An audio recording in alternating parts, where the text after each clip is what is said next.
نحمده ونصلي على رسوله الكريم اما بعد فاعوذ باللہ من الشیطان الرجیم بسم اللہ الرحمن الرحیم۔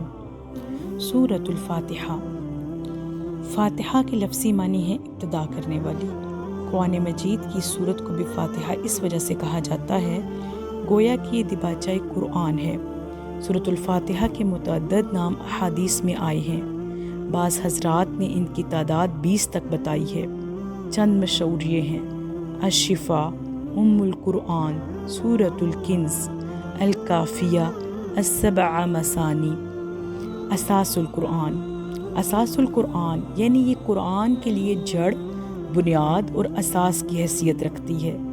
یہ سورہ مبارکہ پہلی مکمل سورت ہے جو رسول اللہ صلی اللہ علیہ وآلہ وسلم پر نازل ہوئی ہے۔ اس سے پہلے متفرق آیات نازل ہوئیں۔ سورۃ الحجر میں ایک آیت ان الفاظ میں آئی ہے: وَلَقَدْ آتَيْنَاكَ سَبْعًا مِّنَ الْمَثَانِي وَالْقُرْآنِ الْعَظِيمِ۔ ہم نے اے نبی صلی اللہ علیہ وآلہ وسلم، آپ صلی اللہ علیہ وسلم کو 7 ایسی آیات عطا کی ہیں جو بار بار پڑھی جاتی ہیں، اور عظمت والا قرآن۔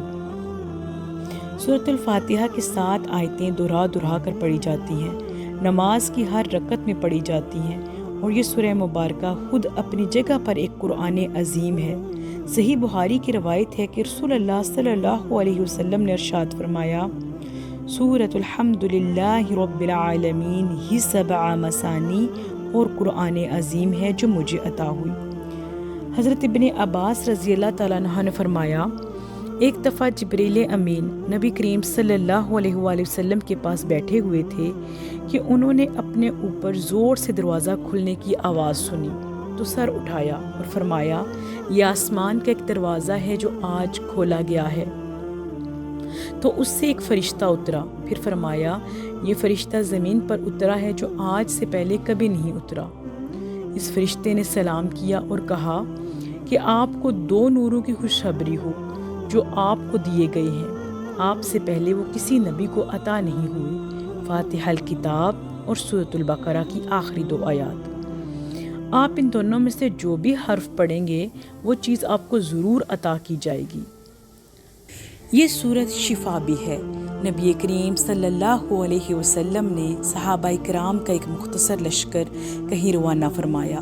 ان کا گزر ایک قبیلے سے ہوا تو قبیلے والوں نے صحابہ کرام کی جماعت کی ضیافت نہیں کی، جو کہ عرب کے دستور کے مطابق معروف تھی۔ جب صحابہ کرام رضوان اللہ عنہم کا لشکر وہاں سے روانہ ہوا تو اس قبیلے کے سردار کو سانپ نے کاٹ لیا۔ دوا داروں اور جھاڑ پھونک سے کچھ افاقہ نہ ہوا تو قبیلے کے لوگ دوڑے ہوئے صحابہ کرام رضوان اللہ عنہم کے پاس آئے کہ آپ میں سے اگر کوئی جھاڑ پھونک جانتا ہے تو ہمارے سردار کو دم کر دے۔ صحابہ کرام نے کہا کہ اس شرط پر دم کریں گے کہ آپ ہمیں بکریوں کا ریوڑ دیں گے۔ قبیلہ والوں نے شرط قبول کر لی۔ حضرت ابو سعید خدری رضی اللہ عنہ جو اس لشکر میں موجود تھے، انہوں نے 7 مرتبہ سورۃ الفاتحہ پڑھ کر دم کیا تو ان کا سردار بالکل ٹھیک ہو گیا۔ انہوں نے 30 بکریاں ان کے حوالے کر دی۔ بکریاں لینے کے بعد صحابہ کرام رضوان اللہ عنہم کے دل میں تردد ہوا کہ یہ حلال بھی ہے یا نہیں۔ انہوں نے کہا کہ ہم انہیں اس وقت تک استعمال نہیں کریں گے جب تک رسول اللہ صلی اللہ علیہ وسلم کی خدمت میں حاضر ہو کر حکم نہ پوچھ لیں۔ چنانچہ مدینہ منورہ پہنچ کر انہوں نے نبی کریم صلی اللہ علیہ وسلم سے سارا واقعہ بیان فرمایا۔ آپ صلی اللہ علیہ وسلم نے فرمایا: تم نے اس کے علاوہ بھی کچھ پڑھا؟ انہوں نے کہا: نہیں۔ آپ نے فرمایا: بکریاں لے لو، مجھے اپنی عمر کی قسم، جس نے باطل دم کے ساتھ کھایا وہ جانے، تم نے تو حق دم کے ساتھ کھایا ہے۔ حضرت ابو ہریرہ رضی اللہ تعالیٰ عنہ نبی کریم صلی اللہ علیہ وآلہ وسلم سے بیان کرتے ہیں: جس نے کوئی نماز پڑھی اور اس میں ام القرآن فاتحہ نہ پڑھی وہ ناقص ہے۔ 3 دفعہ فرمایا تو ابو ہریرہ سے کہا گیا: ہم امام کے پیچھے ہوتے ہیں، تو فرمایا: اسے اپنے دل میں پڑھو، کیونکہ میں نے رسول اللہ صلی اللہ علیہ وآلہ وسلم کو یہ کہتے ہوئے سنا: اللہ تعالیٰ نے فرمایا، میں نے صلاۃ نماز کو اپنے اور اپنے بندے کے درمیان 2 نصف حصوں میں تقسیم کر لیا ہے، اور میرے بندے کے لیے ہے جو اس نے سوال کیا۔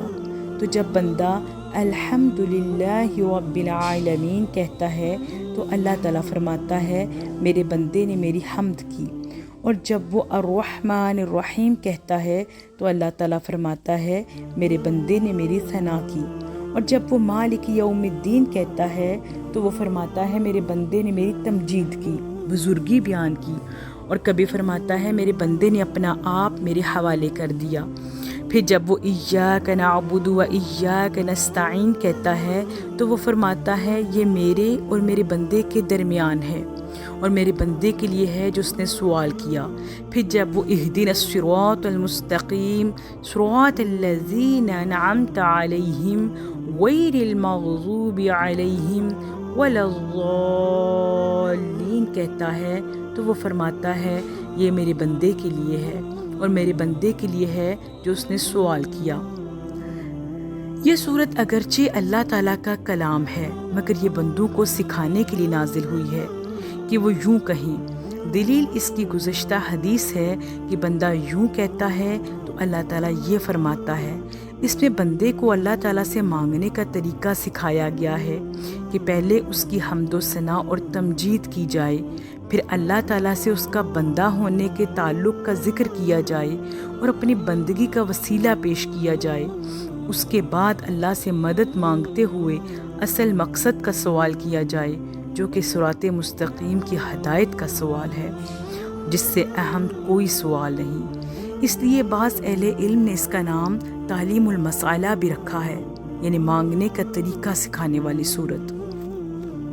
بعض لوگ زندہ یا فوت شدہ لوگوں کے نام کے وسیلے سے دعا کرتے ہیں جو کہ قرآن و سنت سے ثابت نہیں۔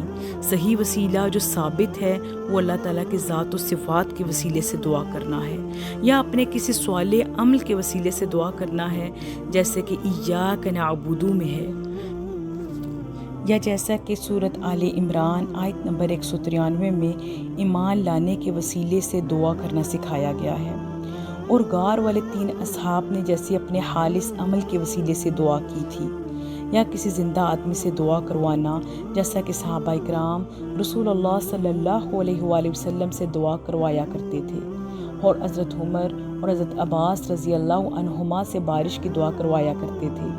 ان 3 صورتوں کے سوا وسیلے کی جتنی صورتیں ہیں ان سے اجتناب لازم ہے۔ وآخر دعوانا ان الحمد للہ رب العالمین۔ السلام علیکم ورحمۃ اللہ وبرکاتہ۔